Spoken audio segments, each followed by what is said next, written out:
গ্রামের একজন তরুণ। সে লোকের বাসায় কাজ করতো, বিভিন্ন গ্রামে বিভিন্ন গৃহস্থদের বাসায় কাজ করত। নাম ছিল মস্ত।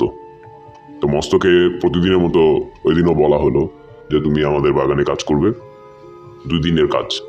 2 দিনের কাজে তোমাকে প্রায় 1000 টাকা দেওয়া হবে। তো মস্ত বেশ খুশি হয়ে গেল, 1000 টাকা পাওয়া যাবে। তো সে মনোযোগ দিয়ে যথারীতি পরের দিন সকালবেলা কাজ শুরু করলো। কাজ করতে করতে সে বাগানের শেষ প্রান্তে চলে গেল। তো তার ওই দিন একটা কন্ট্রাক্ট ছিল যে বাগানের শেষ মাথার একটি গাছ কাটতে হবে। ঠিক তখনই ঘটে গেল একটি ঘটনা। গাছ কাটতে কাটতে সে গাছের গোড়ায় কুঠার দিয়ে জোরে আঘাত করতেই হঠাৎ করে গল গল করে রক্ত বেরিয়ে আসতে লাগলো। সে ভয় পেয়ে গেল যে কি হয়েছে, আমার পায়ের আঙ্গুল কি কেটে ফেললাম নাকি। তো সে নিজের পায়ের আঙ্গুল দেখতে লাগলো, কিন্তু সে কোনো ব্যথা অনুভব করছিল না।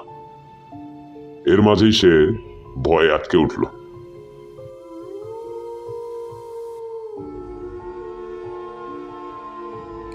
সম্পূর্ণ ঘটনাটি শোনার জন্য আমাদের চ্যানেলের সাথেই থাকুন, নিশাচরের সাথে থাকুন, সাবস্ক্রাইব করে পাশে থাকুন। পুরো ঘটনাটি আসছে। ধন্যবাদ। আমি রায়হান ফ্রম নিশাচর।